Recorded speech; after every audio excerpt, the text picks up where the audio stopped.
Welcome, everybody. I'm Mark Brumley, and with me today is my chum, Carl Olson, editor of Catholic World Report, and we're going to do a Catholic World Report update for folks. Carl, welcome.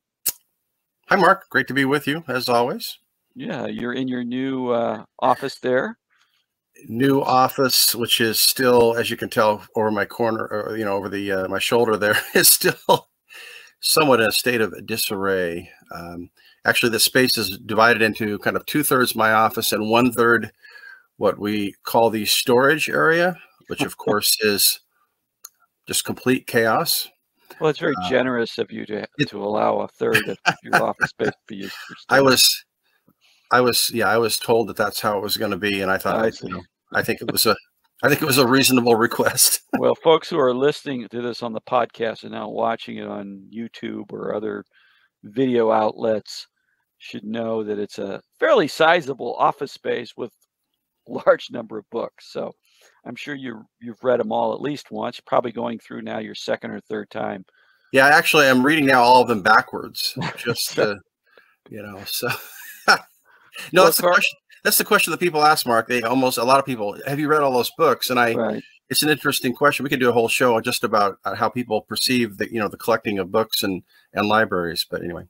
Yeah, no, that we should do that sometime, because I get the same thing. Because people, yours is watching. Yours I got a backdrop of books too. Yeah, yours is very beautiful, though. Yours is very nicely organized. Well, you've got so many and you got so much space. I have very little space, so I have to organize what I can here.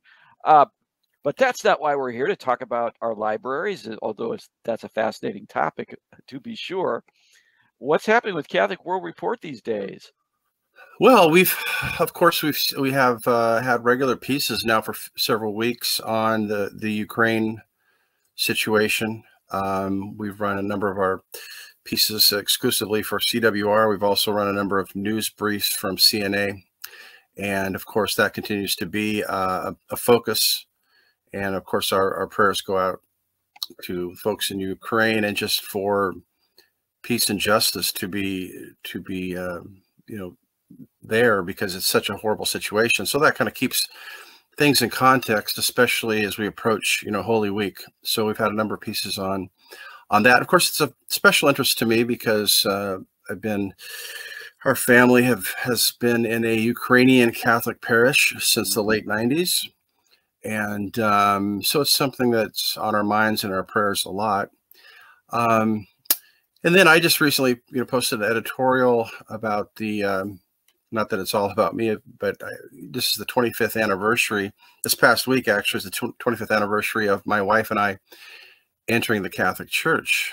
Yeah, you mentioned the late 90s, and so I was just saying, well, didn't you do something in the mid to late 90s? Yeah, so we entered the church on March 29th, 1997, Easter Vigil at St. Paul Catholic Church in Eugene, Oregon. And I remember that evening, quite vividly. It was really wonderful. And we had gone through a very exceptional RCIA program, which we're very thankful for. Had a wonderful priest, Father Timokaitis. I mean, you hear, and Mark, these stories better than I do, because you've read a lot of them. I've read a lot of them, of people who have gone through a lot of things in becoming Catholic, whether from Protestantism or especially when you think of those who've entered the church from Islam or, atheism. A lot of struggles, a lot of difficulties, a lot of conflict. We certainly had some bumps and some challenges and some tensions, but really, thanks be to God, it was for us, it was, I'm not going to say easy, but it was smooth in the sense of there was not a lot of discord. No death warrant issues. No, yeah, exactly. I mean, you read some of these amazing, especially converts from Islam. It's just really amazing to read these stories. But, 25 years, it's gone many ways, of course, very quickly. So I wrote a little editorial about that. Just kind of touching on some observations that I've had over the years.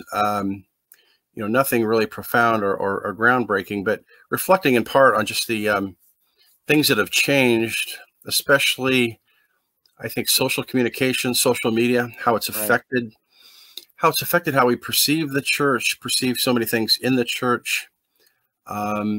but that really the point is the challenges continue to be the same, because I think the challenges for the church and for us as Catholics continue to be kind of foundationally very much the same, about faith, about the incarnation, about the triune God, about how we understand God, how we understand ourselves as people, what it means to be human, which of course has become really a significant issue. The anthropological crisis, I think, that we see throughout the Western world has been huge. So I touch on some of those things in that piece. Yeah, on 25 years a Catholic. So people can go to CatholicWorldReport.com and read your wonderful editorial. I was reading, well, you'd mentioned to me that you were writing it, and I read it. You know, I don't read your stuff just because we're going to talk about it on a podcast. I read it because I'm interested in it.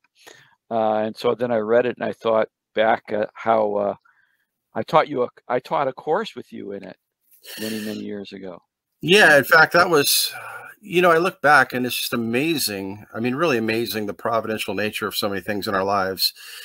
So I was really eager to go through the RCIA program a year earlier than we did. And my wife, Heather, at that point, although she was, you know, quote unquote, on board with becoming Catholic, both of us being graduates of Evangelical Bible College, she had a lot of questions. She wanted to kind of work through some things first before we went into an RCIA setting, which of course we didn't really know a lot about. We were completely oblivious to how these things worked. And it so happens that by waiting an extra year, I was actually, to make a long story short, able to then begin the Master's in Theological Studies program in the fall of 1997, which you, of course, were a professor in, an instructor in, your course on the writings and thoughts of John Paul II. Excellent course. John Paul II certainly had a big impact on me in becoming Catholic. And then just met a number of incredible people, both instructors and classmates. And so I think if we'd gone through a year earlier, that might, for various reasons, might not have happened. And you know, that program, those 3 years in that program, the friendships, the connection I made with you, you know, I ended up writing my first book, Will Catholics Be Left Behind, under your editorial guidance. And Father Mitch Pacwa, who was an instructor, I remember. So at one point, you know, our first child came along, an adoption, the 23-hour pregnancy, as I call it. That's right. Where we got a phone call, and 23 hours later, we had a 10-year-old baby girl. That slowed me down. I didn't write. I was right in the middle of writing the manuscript. I don't know if I told you the story. I think I did years ago. I hadn't written for about 3 months. And Father Pacwa had been very eager for me to write this book on dispensationalism, the rapture theology. Will Catholics be left behind? Now he knew about Felicity, and he knew about the, you know, this adoption, but he calls me up one day and says, "What's going on with that book?" You know, and I said, "Oh, you know, Father, it's just, I got so much stuff." He said, "Finish the book. Finish the book. You can do it. You're young." So you don't know how ironic that is, since he's working on a book for us now. And I keep saying, "Finish the book," you know.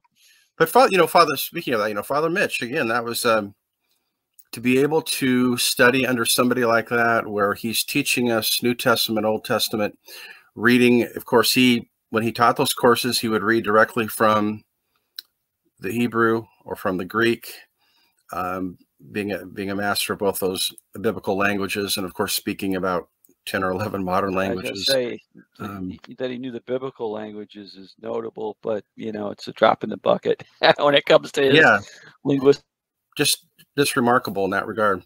Abilities. Yeah. So, you know, you also had Douglas Bushman, and who I had as a teacher many years before that, as I'm an old man. You're still fairly young, and Bushman, we continue to work with Bushman, and we publish Doug Bushman's articles in Catholic World Report. Yeah, actually, I didn't have Douglas. The only regret I have about the whole program is I didn't have Douglas. Okay, you didn't have him as he was in charge of the program. But I got to know him, and over the years, he and I have had many wonderful conversations, and he has kind of catechized me in that regard. And of course, had folks like the late Mark Lowry, who was just a brilliant professor, who I had, I think, 4 or 5 courses with him. Really fantastic. And the thing about that program, and I think this kind of ties into my editorial, is that it was really kind of like each weekend we went once a month was really like a retreat. You know, we would have not just mass, but we would have morning prayer together, evening prayer together. There really was a focus on worship, on prayer, on spirituality. It was not just about intellectual formation, although that was quite rigorous. And I think that had a tremendous and lasting effect on me, for which I'm very thankful. Well, congratulations on 25 years. There's a lot we could say. I do want to pull a quote out from your article, your editorial, and this is a quote from, it's you quoting Tracy Rowland, the theologian and Ratzinger Prize recipient, where she describes bourgeois Christianity. She says, bourgeois Christianity, however, does not fight on sacramental ground. It does not fight at all. It simply goes in search of Christian-friendly elements of the zeitgeist with which it might identify and market itself. It views sin therapeutically and bureaucratically. It is either a mental health problem or a misuse of decision-making authority to be countered by better policies and bureaucratic circumscriptions on the exercise of prudential judgment. Within bourgeois Christianity, there is no cosmic battle, no demons, no angels. Sacraments, if they appear at all, do so as mere symbols and social milestone markers. Proponents of a bourgeois Christianity have been, as de Lubac well understood, quote, overcome by a desire for conciliation that left them defeated before they'd begun, unquote. The ecclesiology that undergirds a bourgeois form of Christianity is inevitably a vision of the church as a, quote, people's republic, unquote. Accommodation to the zeitgeist is more important than sanctity. Why did you quote that? That's a powerful quote. Why did you use that? Well, a couple of reasons. Tracy, before that book came out, it's a book that she wrote. I interviewed her about that. The link is in the editorial, a book about Kant and Nietzsche and German theology, modern German theology. Tracy, who I've formed a little bit of friendship with, incredibly brilliant woman, sent me a couple chapters of that book before it was published, including that final chapter. And when I read that, and I read that particular quote, I just thought it was, first of all, it's beautifully constructed, but she really gets to the heart of something that has fascinated me for a long time. Now, I should back up and quickly say, you know, some people might react to the term bourgeois in a certain way. She defines that term throughout the book. And really, for her, bourgeois, it's not about an economic class or middle class. It's about a mentality of approaching the world where it's really about comfort. We want to be comfortable. We want life to just be nice and easy and everything taken care of. And everything gets flattened out. And so the transcendent disappears. And so it's no longer about having communion with God, of entering into life-giving relationship with Christ, of being empowered by the Holy Spirit. It's really about having the comforts of life, focusing on kind of the powers of this world and the things of this world. And she goes into detail in the rest of the book about it, which is kind of an academic book, but really beautifully written because she's a great writer. But I think that, you know, the emphasis there at the end on sanctity really struck me. That this seems to be a real, well, it's, you know, it's always a problem. Anybody who knows church history knows this is continually a problem. When you read Paul's letters to, say, the Christians in Corinth, it's a huge problem. It's a problem for all of us. I mean, Lent is a time where we really, hopefully, sit down and contemplate and recognize our struggle with not achieving sanctity through the grace of God by refusing to die to the sins in our life, to confessing those sins, all these things, right? So what she's saying, I think, in essence, is that there's a certain form of Christianity that capitulates and compromises on so many fronts. And then what happens then is that moral core disappears, is that the assent to belief in, say, the Trinity or the sacraments or the reality of spiritual battle disappears. And so then you're left with what I think fairly would call the liberal German Protestantism of, you know, the 1800s into the 1900s, something that affected many aspects of German Catholic belief, which we see today, right? We see a number of German leaders, Cardinal Marx and others, positing or pointing towards the need to just relax on all these different things, whether it be sexual morality or, say, the ordination of women. And all this, I think, is based in a very flawed anthropology and also a lack of faith in God as he has revealed himself through Jesus Christ. I think all these things are deeply interconnected. And I try to touch on that kind of a brief space.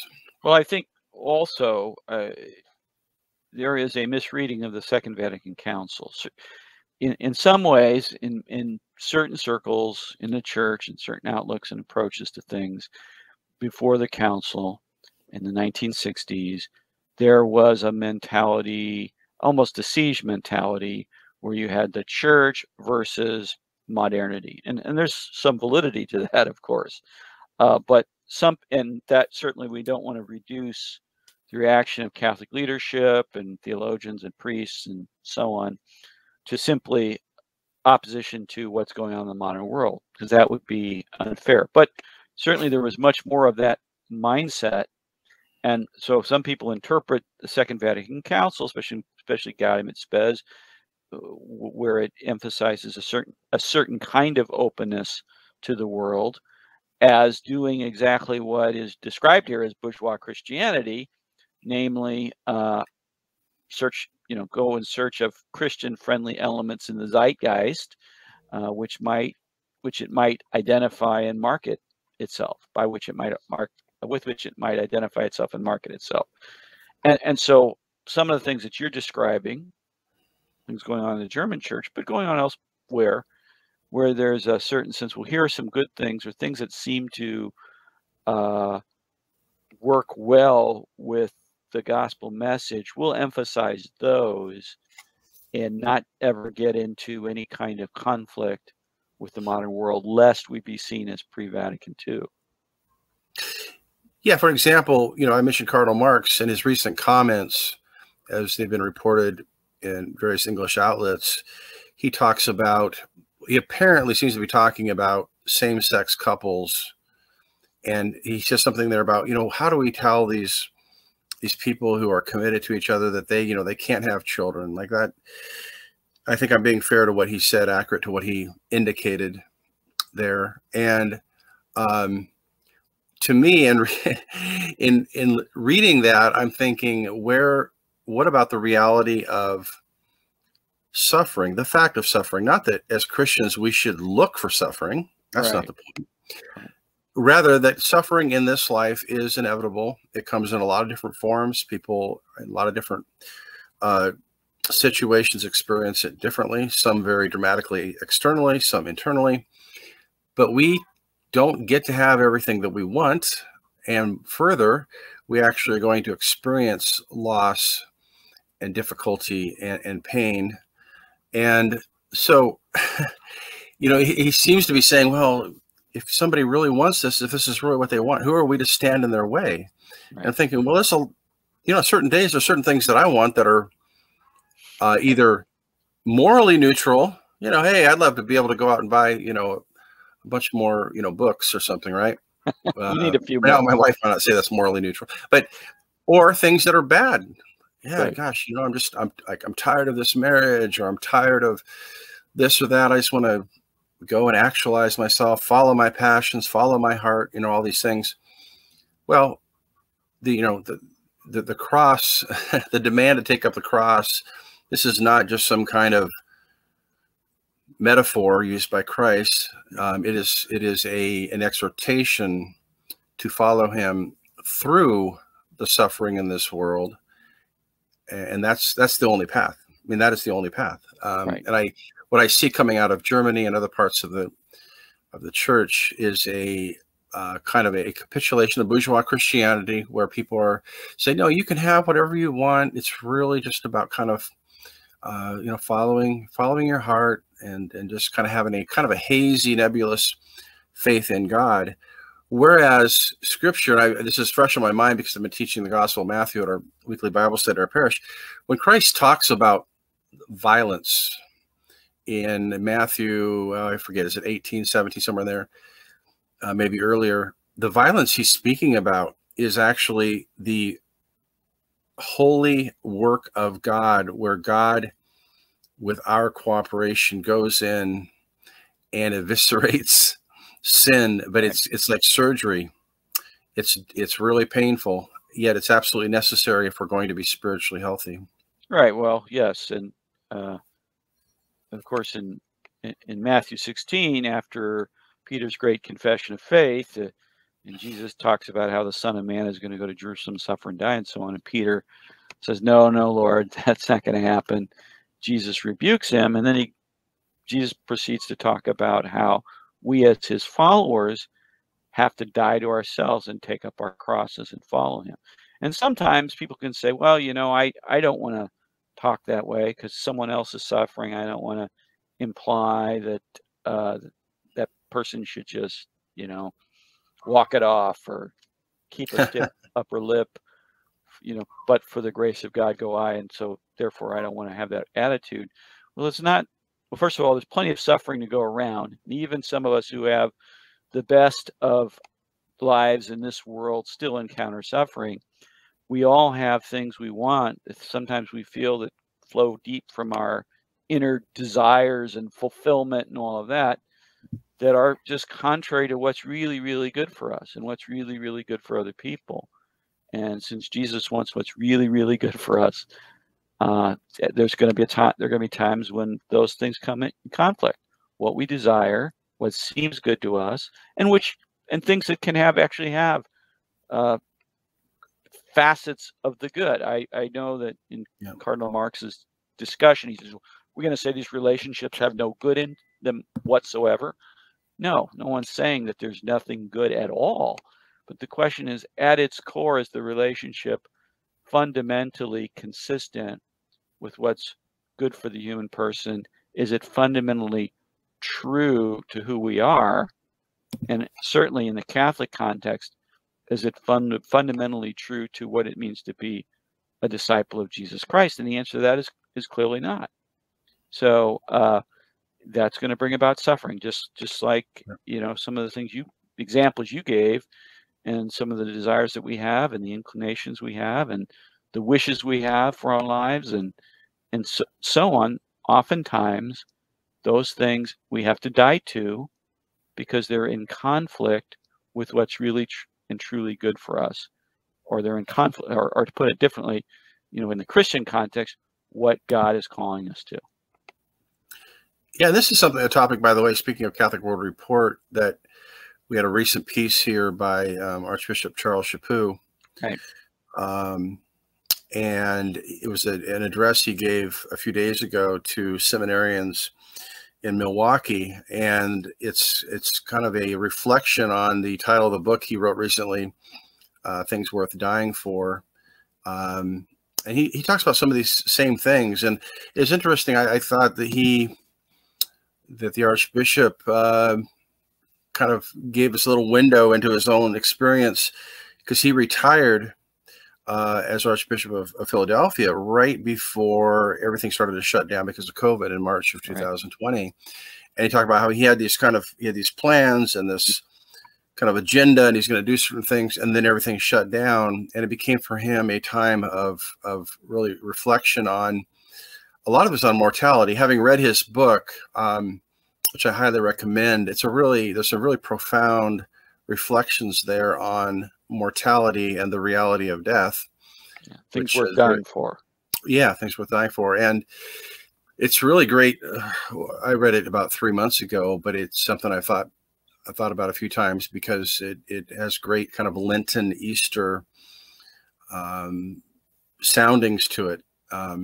So that's I think a great piece there. And of course, he's specifically, first and foremost, they're challenging seminarians to really, think about some of these things, to have this eternal perspective on their lives as they approach being ordained, as priests. But of course, his message is applicable to all of us, whether seminarians, priests, lay people.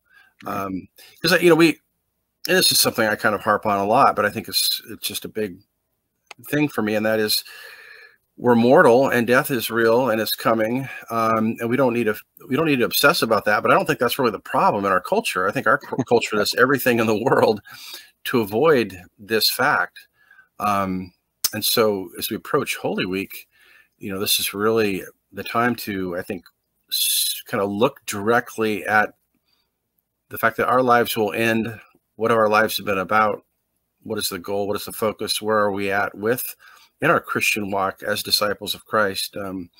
So that's kind of been a theme of a couple of pieces, at Catholic World Report. And then I would also point out, and I know this is probably kind of interest to you, Mark, because you're, I think, kind of a movie buff.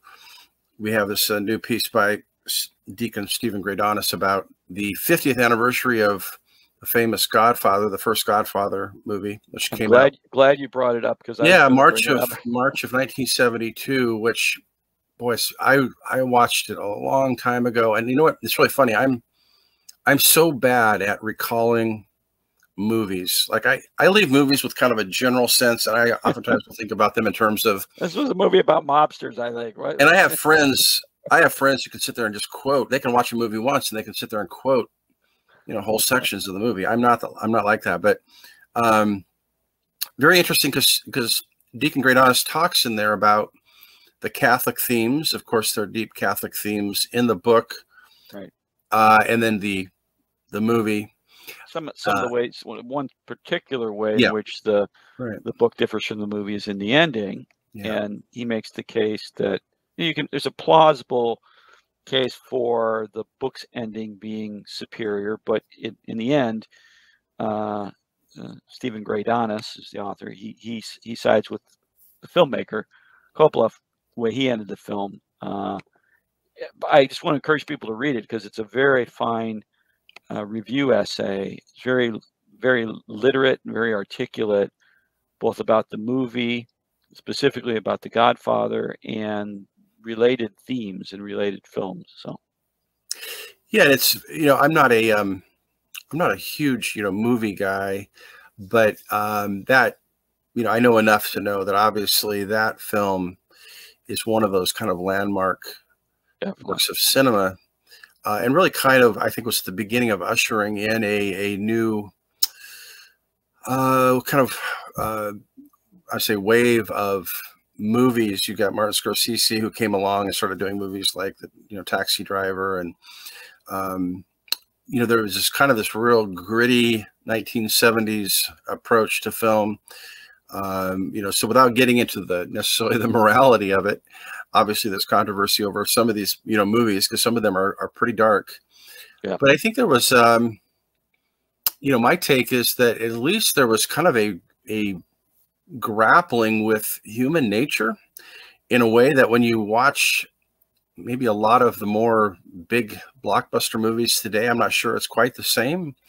I think there's some of the philosophical maybe angst or whatever you want to call it in those 1970s films has disappeared as a little bit more of a, I don't want to call it a fantasy element, because I don't want to be negative about the term fantasy, so to speak. But, when you look at the big superhero movies and stuff, which can be enjoyable, I enjoy some of them, but sometimes you go away thinking, yeah, that was visually interesting, but what was it all about? Right. Well, you watch a 2.5 or 3 hour movie, and you can boil the plot down into about a half hour of a plot, and with some, that half hour plot is stretched over a 2.5 or 3 hour movie via the connecting points of special effects, action sequence.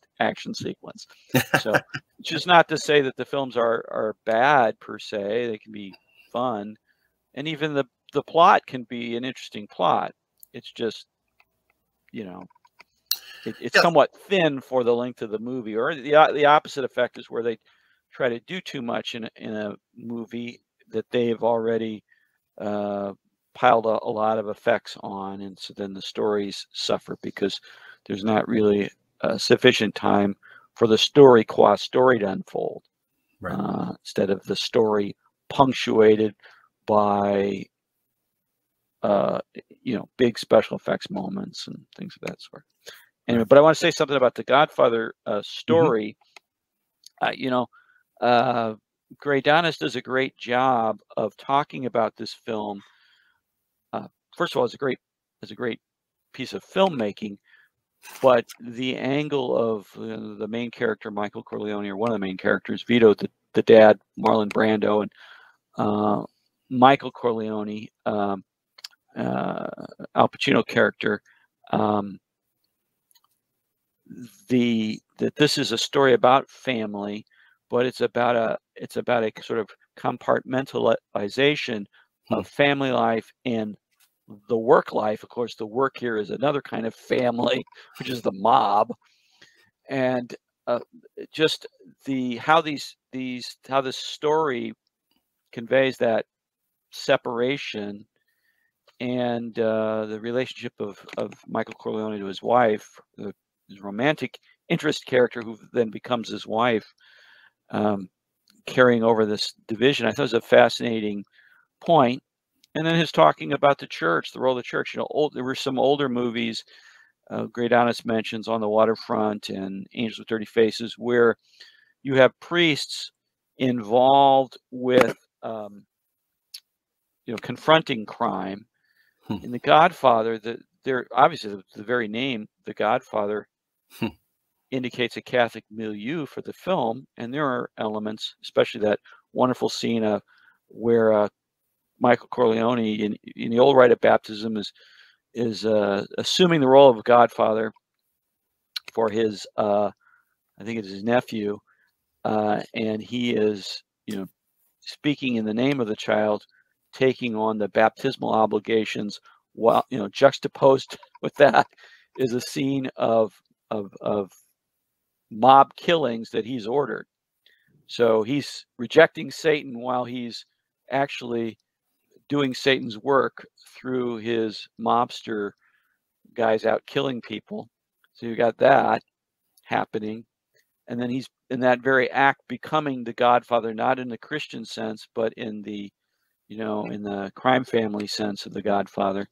But so there's that element of a Catholic milieu, but as Greydonis notes, we don't really see churchmen having anything more than kind of a ceremonial role, and not really involved with the confronting of the evil, in the story. So it's a fascinating review article. I encourage people to read it.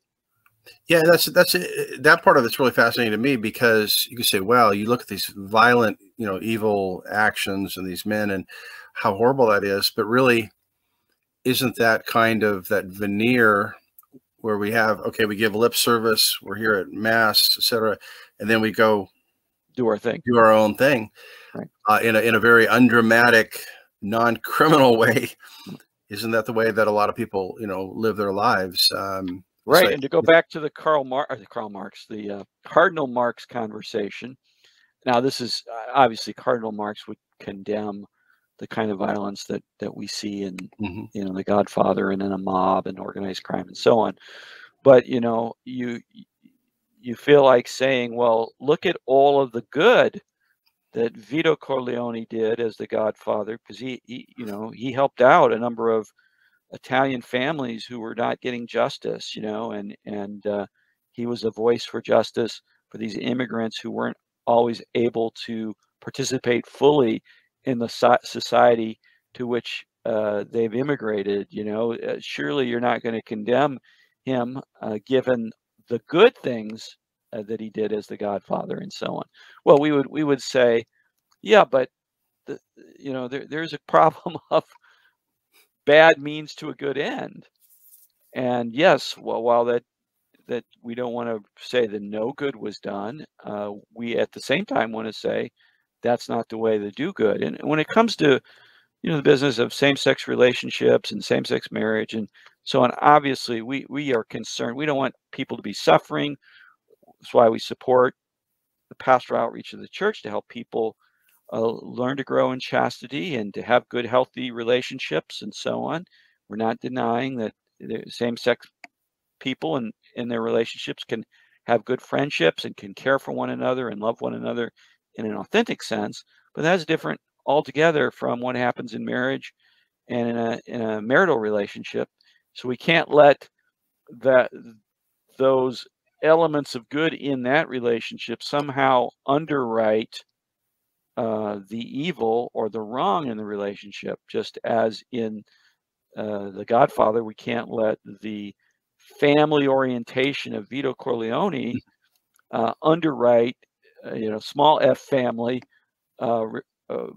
ambiance of Vito Corleone, which he says, a man doesn't spend time with his family isn't a real man, Well, that's certainly commendable, but that doesn't justify, the way in which he takes care of his family and he's taking care of people in the Italian community at the time. So anyway, that's just a aside, but came to mind.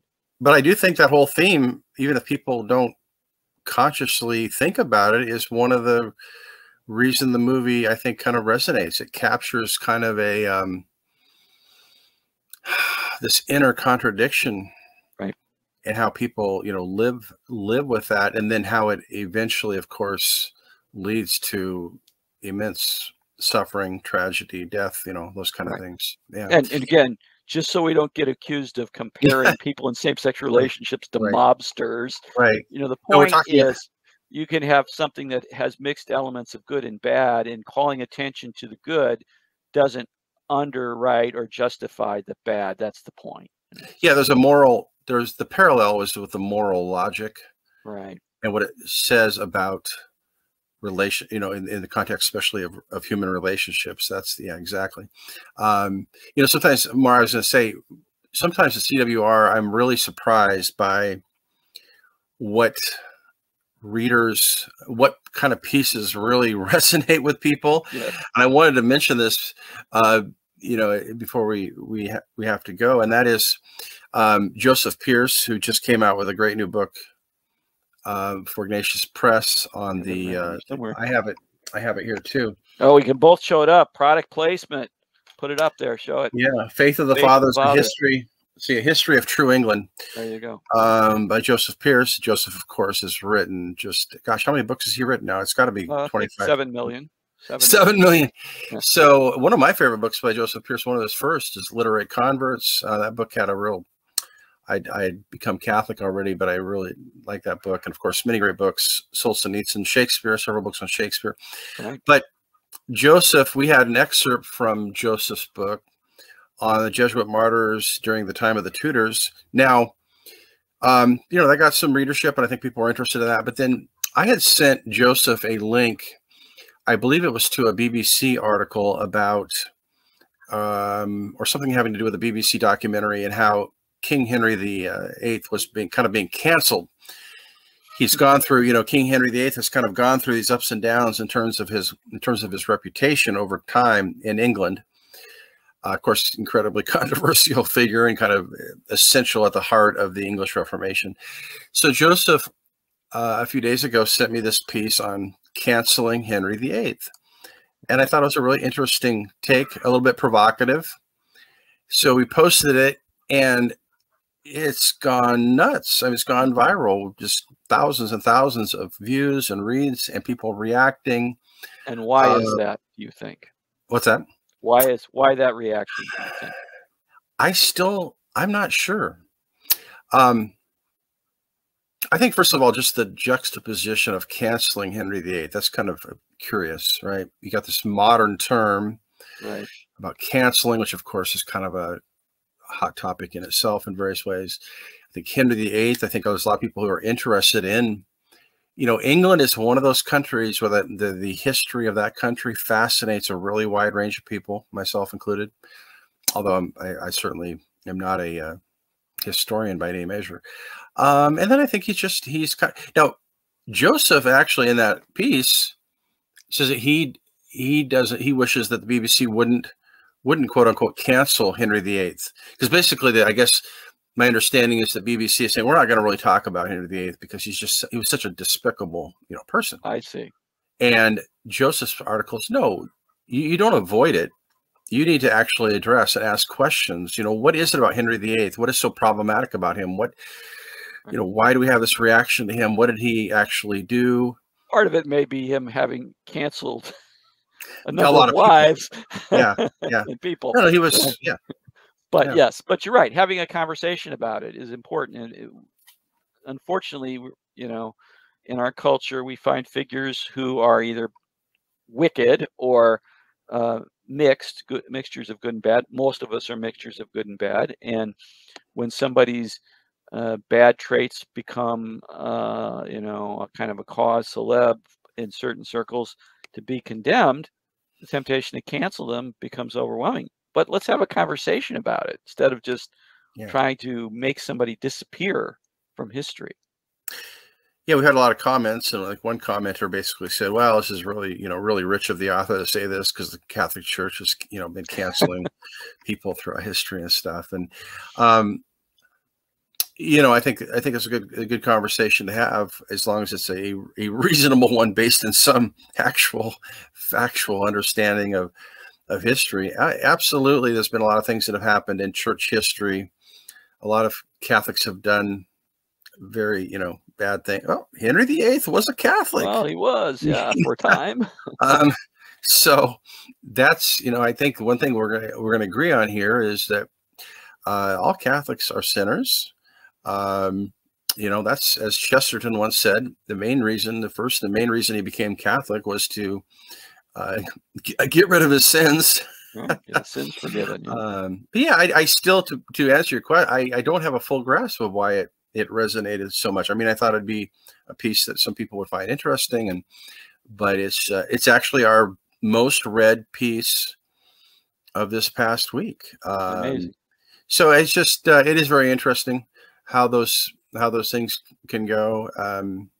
I think it's actually it's one of the fun aspects of this work as editor of a Catholic World Report, to see what resonates with people and what people are thinking about certain topics, whether historical or current events or whatever it is. So I just thought I'd point that out. Well, we appreciate that, Carl. We want to encourage people to go to CatholicWorldReport.com. They can read the article that you're referring to there, and they can also read the Godfather's 2 endings, Lighting a Candle and the Wrong Side of the Door by Deacon Stephen Graydonis. And then plus you're on 25 Years a Catholic. We talked about one facet of that, but there's so much more for readers to get out of your article there. So I want to encourage them to do that. And what's coming up in Catholic World Report that hasn't been published yet, but that readers should keep an eye out for, Carl? Well, we're going to have a number of pieces relating to Holy Week. We're going to have a couple pieces on Palm Sunday and some aspects of Palm Sunday. And then as we go into Holy Week, we'll have some more pieces about that. So that's obviously going to be kind of a focus in the coming week, along with, certainly the news briefs and world news and so forth that we have every day at Catholic World Report. Excellent. Well, and also we've added a new column by Larry Chapp, theologian Larry Chapp. And Larry's very popular online and podcasting and broadcasting and so on. So we want people to check that out. It's called, well, you tell people what the column's called. Well, when Larry and I were discussing it, I just threw out, I was actually totally on a lark. I said, we just call it Chapp's shtick. And he said, oh, I love it. And then he mentioned it to his wife. My wife loves it. And I'm like, well, okay. I thought it was a little glib, but we've gone with it. People actually seem overall to like it, and really kind of captures. I mean, the idea of a shtick is, it has different connotations. One is just a piece. I mean, so these are pieces by Dr. Larry Chapp, where he addresses, I think, mostly kind of controversial topics, and he doesn't shy away from controversy. Very great thinker, really fascinating guy with a lot to offer. And we're really pleased that he's writing a regular column for us. Bit provocative, almost always fun or funny. Yeah. So I want to encourage people to read Larry Chapp's column at Catholic World Report. And of course, we have our regulars, George Weigel and James Kolb and folks like that, as well as the occasional editorial from you. Right? The quarterly. Right. Very good. Well, Carl, thank you for the conversation. It's been great, and we encourage our viewers and listeners to go to CatholicWorldReport.com.